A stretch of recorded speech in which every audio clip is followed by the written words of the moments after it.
I hate flash photography and I only use available light. How many times have you heard someone say something like that? I have personally heard it so many times, and I'll be honest, I said it myself so many times, and I was wrong. Boy, I was wrong.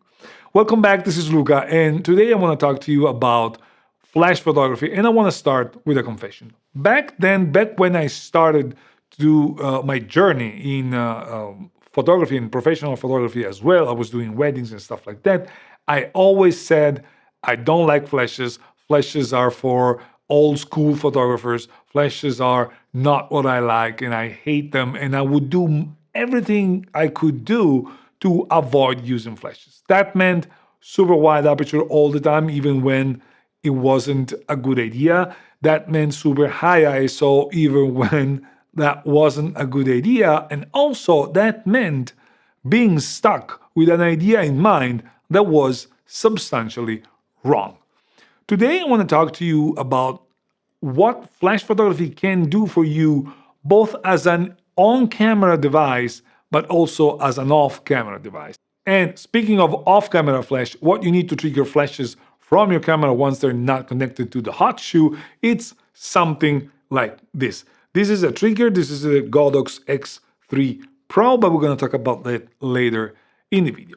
Speaking of gear, however, the three flashes that I want to use throughout this video to show you what you can do or to guide you through what is the flash that best fits your needs are three Godox units that I use all the time. Starting from the smaller unit, the Godox IT32 Pro that you see here, it's super compact, super lightweight. It's the best beginner's unit if you don't know if you want to start with something. This unit is going to get you an idea on how to use it, and it's got a trick off its sleeve. That is the fact that you can disconnect the bottom. The bottom becomes a trigger itself, so you can immediately start with off-camera flash photography. But you will learn more looking at my review that you're going to find somewhere over here. On the other end of the spectrum, we have the bigger units, the V100 Pro that I just purchased from my Sony cameras. The V100, it's not Pro, the V100. This is the biggest Speedlight unit you can purchase from Godox, at least for those that work with hot shoe. This flash unit is a beast. You're going to see the difference in the video later in the video. And this is my go-to professional photography flash unit. Whenever I'm doing something where I need flash and I need power, that's the unit that I'm gonna get. And in the middle, what is probably the happy medium, this is the Godox V480 that you see over here. It's a unit that is pretty powerful, relatively compact and lightweight, and very well-rounded as an all-around unit. You're gonna find the review over here. I haven't reviewed the V100 just yet. That review is gonna come later, probably in a month or so. And so stay tuned, because that review is gonna be very interesting, because that flash is sick. But let's talk about using the flash, and let's talk about using the flash on your camera first. The one thing that we all hate is that almost all of us hate is that direct flash unit, where those harsh shadows that you usually get when you're shooting your flash from your camera. Well, that is the reason why a lot of people hate it, but that's also an indication that most of the time the flash is not being used to the most of its abilities, because you have ways to avoid those harsh shadows even if the flash is on your camera. You want to avoid that deer in the headlight type of scenario, because those, aside for those people that choose to do that as their stylistic choice, that is a different story. You may like it or not, but there's people that are very good at that, and they love that look and they want that look. But besides those, the majority of people don't like that type of result. But why do we get that result? That result usually happens because you have your flash on your hot shoe, you're pointing directly at your subject, and everyone says, lower your ISO and stop down your aperture, because that you're gonna get sharpness and you're not gonna get a lot of noise.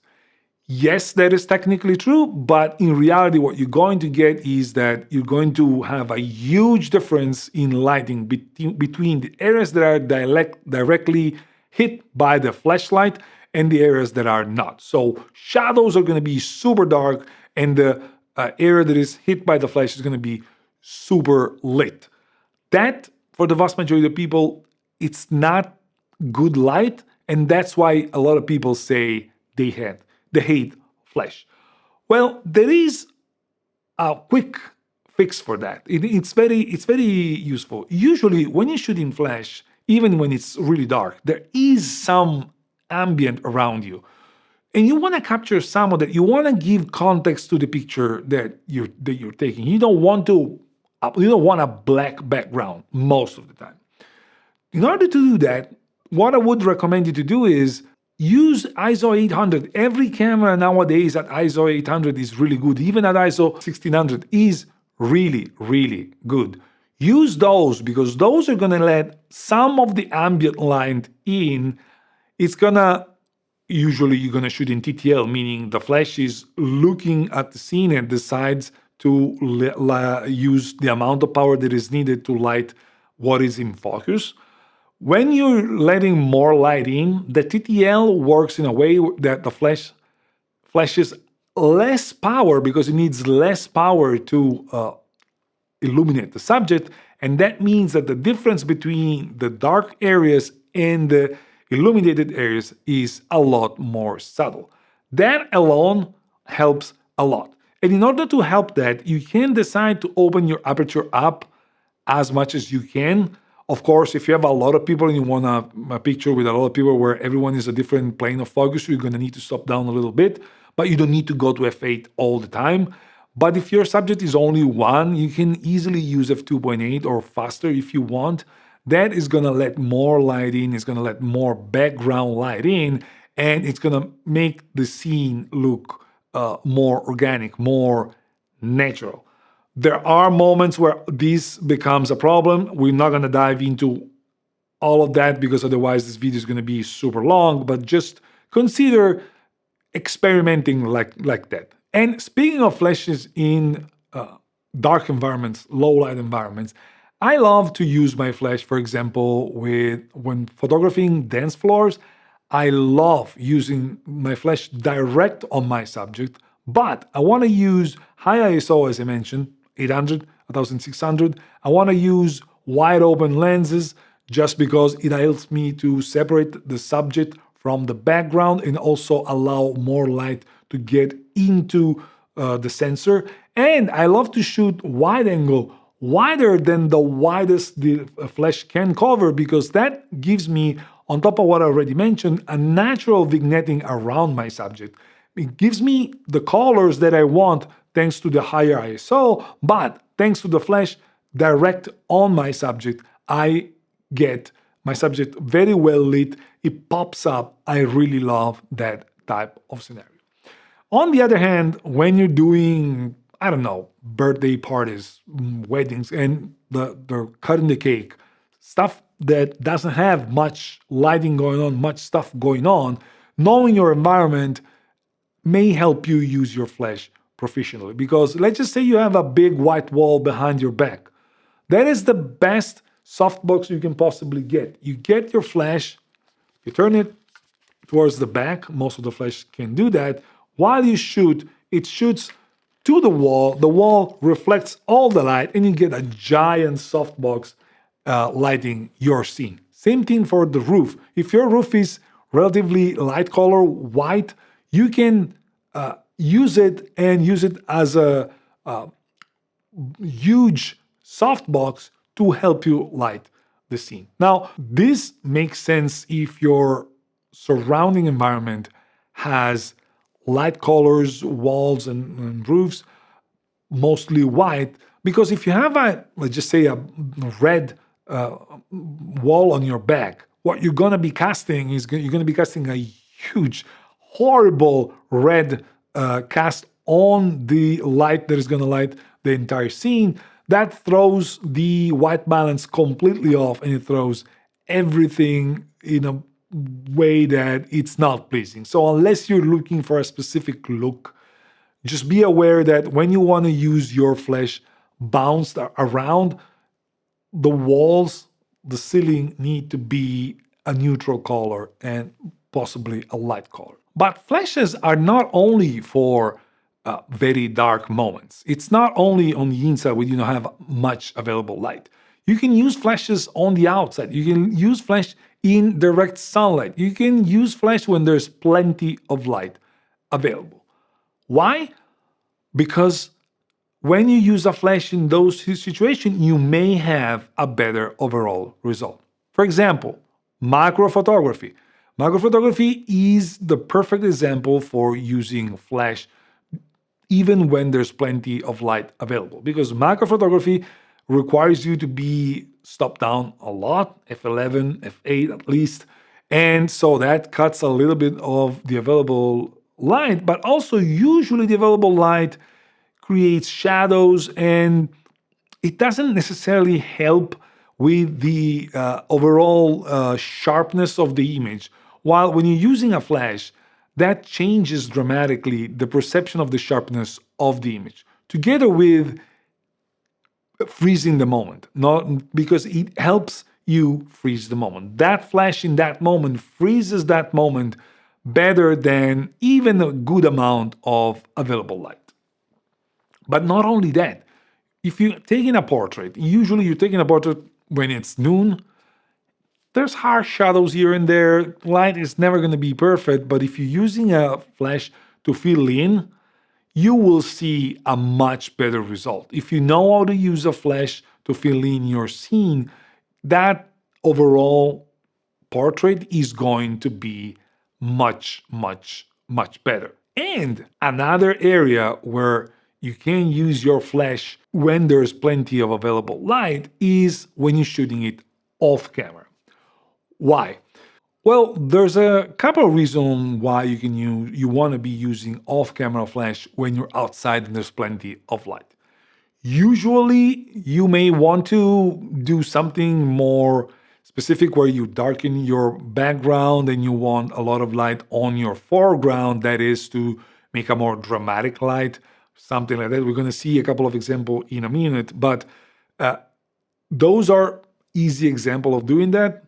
Also, what remote photography does for you is that if you're shooting a portrait, the flash on your camera to be used as a fill-in, let's say you're using a long focal length, you're going to be far away from your subject. If you're doing that, even a powerful flash like the V100 is going to be pretty distant from your subject. So even at maximum power, it may not get you all the light that you want.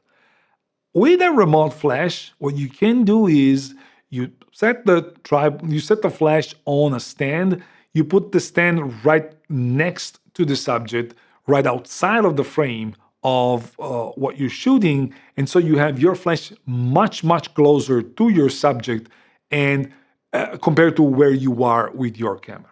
Not only that, you can give it a different angle that makes light more dramatic, because one thing is the light directly from the lens. One thing is when the light is coming from like the top down on one side. It's a completely different scenario.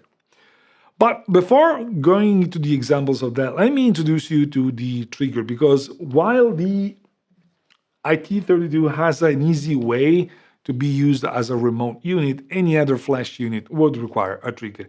You can, in theory, use every modern Godox flash as a trigger as well, but in that case, you would need to use one flash as a remote. That means you're going to need to have another flash. For me, the best way to do it is these triggers over here. The new generation of triggers that Godox has come up with, the X3 that I have for Sony and the X3 Pro, which is this one over here that I have for Nikon, are incredibly feature-packed and very easy to use. The X3 Pro, this one that I have over here, is the improved version of the X3. The X3 has the advantage of being very, very small, so you can basically, it's pocketable if you want. But when it comes to professional use, something like the X3 Pro makes a bit of a difference, because a bigger screen an easier way to navigate through the incredible amount of functions that you have on these remotes makes your life as a content creator, as a photographer, a lot easier. You have a big screen, you can navigate through an incredible amount of functions. You can activate and deactivate groups super easily. You can bump the power or reduce the power of each flash group with incredible ease. You can turn on and off the model light of your units.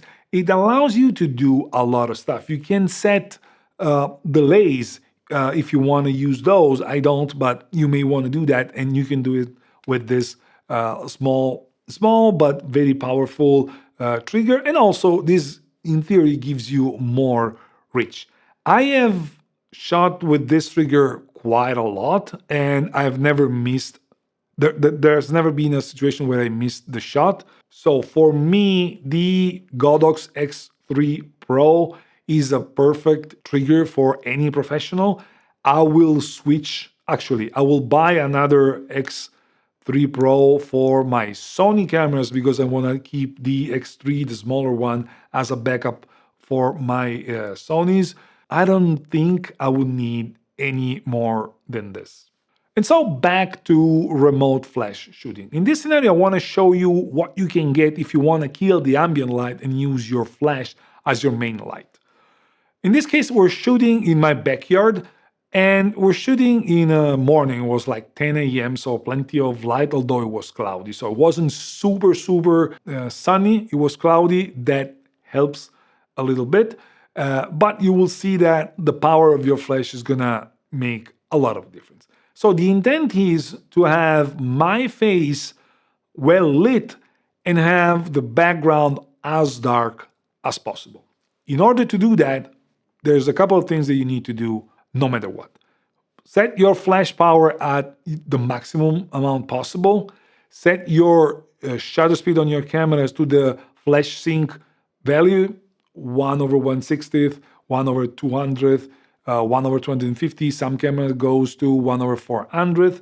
In my case, I was shooting with the ZF because I wanted to use this. And so the ZF goes up to 1/200th of a second. So you put your shutter speed there, and then you put your ISO at your minimum value.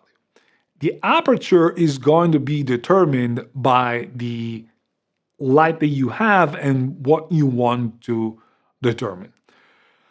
I realized that shooting with the V100, the best setting that I had was, again, maximum power, everything that I told you before, and the shutter speed, and the aperture set at f16. Don't kill me. I know we're going to get to wide open lenses at a later stage in this video. In this case, I had my face well lit. I was using the flash, the V100, and a 65 centimeter softbox. That is to get a little bit more diffused light, not super harsh. And with f16, I had a very dark background, and my face was pretty well lit. I then proceeded to switch the V100 with the V480, which is a smaller flash unit, which is less powerful, and the same setting, I had to open the aperture to f11. And as you can see, there's a difference because my face is still well lit, but now the background is a little bit more bright. So there's less difference between my face and the background. I then proceeded to switch the V480 with the IT32, which is a much smaller unit, which has the great advantage of being portable, but of course, it's less powerful. For that unit to be good enough to light my face, I had to go to f7.1. So another stop and a third lower than the V480, and this is more than 2 stops lower than the V100. As you can tell, my face was well lit, but also the background was now at the same level almost of my face. So I couldn't kill the ambient light with a small flash. That was to be expected. I wanted to show you just because You hear these things all the time, but if you don't see them, you hardly see what the difference are. So in this scenario, you can easily tell that the V480 is a stop less powerful than the V100, and at the same time, the IT32 is a stop and a third less powerful than the V480. But now I know what you're saying. You're saying, hey, Luca, but who wants to shoot portraits at f16? No one does. Right, right. I was trying to show you what you could do without the use of additional stuff. If you want to shoot wide open and just say f1.4 during the day, so under the daylight, and you want to use flashes and you don't want to get into high-speed sync flash, we're going to talk about that in another video. This is not the video for that. Then you need to use an ND filter, because at 1/200th of a second, at f1.4, even at ISO 100, there's too much light during the day for the picture. You need to basically put some sunglasses on your lens to have a decent exposure of the background when you want to use f1.4. And so I used a 6-stop ND filter to be able to shoot at f1.4 so that I could blur the background and then try again what I could do to kill the background light and at the same time shoot wide open. In this case, my setting was pretty simple. 1/200th of a second, ISO 100, f1.4 on an 85 millimeters, and I set the power for the V100 to its maximum. The result that you see, it could have been better. Again, we're not trying to get an artistic portrait here, and we're trying to talk about how to use these flashes. The result is my face is decently lit. You're seeing all these pictures are JPEGs. I haven't edited those because it wouldn't make any sense to add editing. I want to show you the real thing. So the scene worked pretty well. The background, you could argue, is probably even too dark, but the idea was to show you how much dark you can get. But when I switched to the V480, I had to raise my ISO up to 200 because then the V480 wasn't powerful enough to shoot at f1.4 with a 6-stop ND filter. Because always remember, the ND filter not only cuts the available light, it also cuts the light that the flash pushes out. So you're fighting the background light, you're fighting the available light, but you're also fighting your flash. I didn't even try the IT32. I knew that this was not going to make too much sense. Assuming to use such a small unit with a 6-stop ND filter with a softbox like I was doing with the other units during daylight, it's pretty silly. So don't expect to be able to do anything like that with a small flash like this. I hope this whole conversation helped you understand what you can or cannot do when it comes to shooting with flashes. The flash topic could be expanded to a 5, 6, 7 hours long video if you start talking about high-speed sync, if you're talking about gel, multiple flashes, modifiers. We would never end this conversation. So we're not going to dive into any of that, but let me know in the comments if you want, because I may be working on that later. As long as there's interest, I'm going to work on that. But in general, I hope what you can extract from this video is that flashes are not your enemy. Flashes sometimes are even your best friends. They allow you for an incredible amount of flexibility. They allow you to determine how the light is going to shape your subject. And that, as photographers, is a skill. Knowing how to shape your subject, knowing how to use the light to your advantage is a skill. So don't be scared about using flashes. Try to use them, try to learn them. My mistake back then was that I didn't even try to learn flash photography and see what I could do with it. And so I wasted years of photography potential learning throughout professional shootings just because I was fixated with not using flashes. I hope this whole video was interesting to you. I hope it was not too long. And I'm curious to know, how do you use your flashes if you use flashes, if you hate flashes like the vast majority of people seem to do, and I want to know, or if you want to know more from me, if you want any tip, any advice, just use the comment down below, because this is why I opened this channel. I want to talk about photography with you guys. That is it for today. Ciao, grazie, and I'll see you in the next one.